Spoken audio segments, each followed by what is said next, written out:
नमस्कार दोस्तों, मैं हूं नंदिनी और आप देख रहे हैं डेट सीवर्स, जिसमें आज हम लोग पढ़ने वाले हैं धन विधेयक और वित्त विधेयक के बारे में। देखिए, सबसे पहले जानते हैं विधेयक किसे कहा जाता है। विधेयक विधेयक किसे कहते हैं?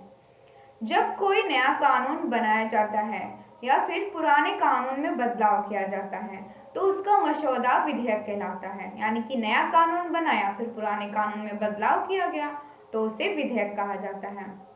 अब देखिए, धन विधेयक। धन विधेयक किसे कहते हैं? अब इसमें है धन विधेयक। विधेयक के बारे में जान गए, अब धन विधेयक किसे कहते हैं। देखिए, अगर कोई विधेयक अगर कोई विधेयक आय व्यय यानी कि पैसा से जुड़ा हो, अगर कोई विधेयक पैसा से जुड़ा हो, टैक्स, सरकारी खर्च, भारत की संचित निधि यानी कि कॉन्सोलिडेटेड फंड से जुड़ा हो, कॉन्सोलिडेटेड फंड से पैसा निकालना, आकस्मिक निधि यानी कि कंटिजेंसी फंड से पैसा देना, ये सब किस में आता है? धन विधेयक में। अगर कोई विधेयक, देखिए इसमें मेन पॉइंट ये है, अगर कोई विधेयक पैसा से जुड़ा हो, ऑब्वियसली पैसा से, यहाँ पे पैसा ही सब कुछ है। यहाँ पे पैसा मतलब पैसा से, अगर जहाँ पे पैसे की बात आ गई, आय व्यय की बात आ गई, तो वो है धन विधेयक यानी कि मनी बिल। धन विधेयक, जहाँ पे पैसे की बात हुई वहां पे धन विधेयक कहा जाता है।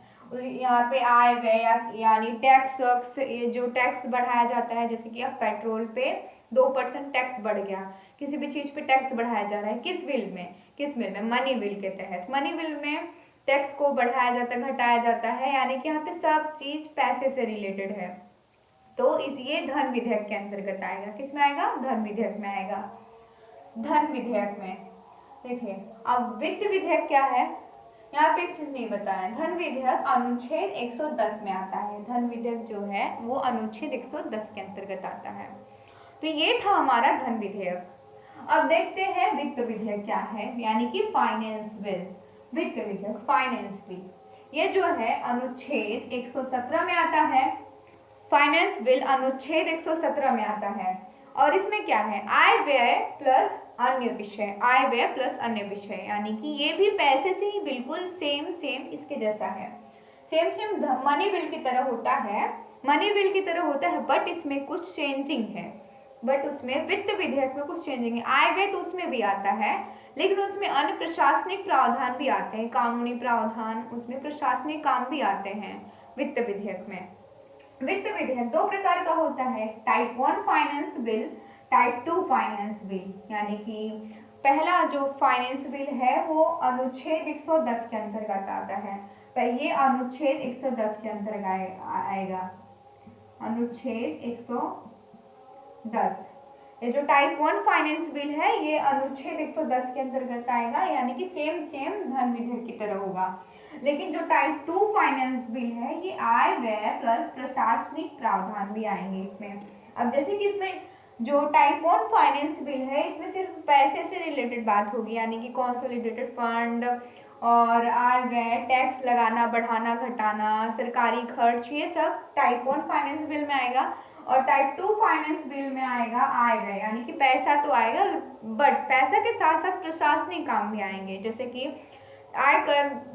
आयकर टैक्स को बढ़ा रहे हैं और प्लस टैक्स विभाग के अधिकारियों की नियुक्ति भी हो रही है। टैक्स विभाग के अधिकारियों की नियुक्ति भी हो रही है, तो ये किस में आएगा? फाइनेंस बिल में, यानी कि इसमें प्रशासनिक प्रावधान भी आ रहे हैं। प्रशासनिक प्रावधान, यहाँ पे ये बात आ जा रही है प्रशासनिक प्रावधान, यानी कि वित्त विधेयक में आय व्यय प्लस प्रशासनिक प्रावधान, और धन विधेयक में सिर्फ और सिर्फ पैसे की बात होती है धन विधेयक में। तो ये था धन विधेयक और वित्त विधेयक। देखिए, इसको शॉर्ट फॉर्म में देखते हैं, एकदम क्लियरली देखते हैं इसको, तो एकदम कैसे समझते हैं। एकदम इसका मुख्य अंतर, money bill and finance bill, यानी कि ये अनुच्छेद 110 में आएगा और ये अनुच्छेद 117 में आएगा। और ये आय व्यय से संबंधित है, मनी बिल आय व्यय से संबंधित है, और फाइनेंस बिल आय व्यय प्लस अन्य विषय भी आते हैं। आय व्यय के साथ साथ अन्य प्रशासनिक विषय भी आते हैं। और मनी बिल केवल लोकसभा में पेश होती है। मनी बिल जो है ये सिर्फ और सिर्फ लोकसभा में पेश होती है।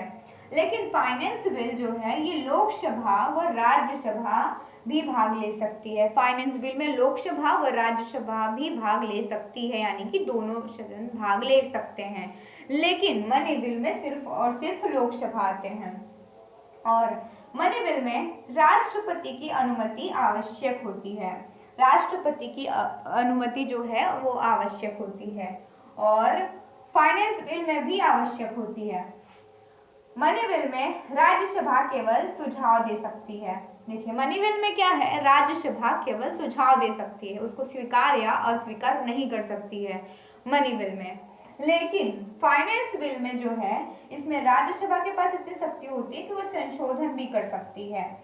संशोधन भी कर सकती है किसके पास, राज्यसभा के पास। फाइनेंस बिल में ये शक्ति होती है कि उसमें संशोधन कर सके। लेकिन मनी बिल में उसके पास ये पावर नहीं होता, सिर्फ और सिर्फ सुझाव दे सकता है। ये था एकदम शॉर्ट फॉर्म में, अच्छे से समझ में आया होगा आप लोग को।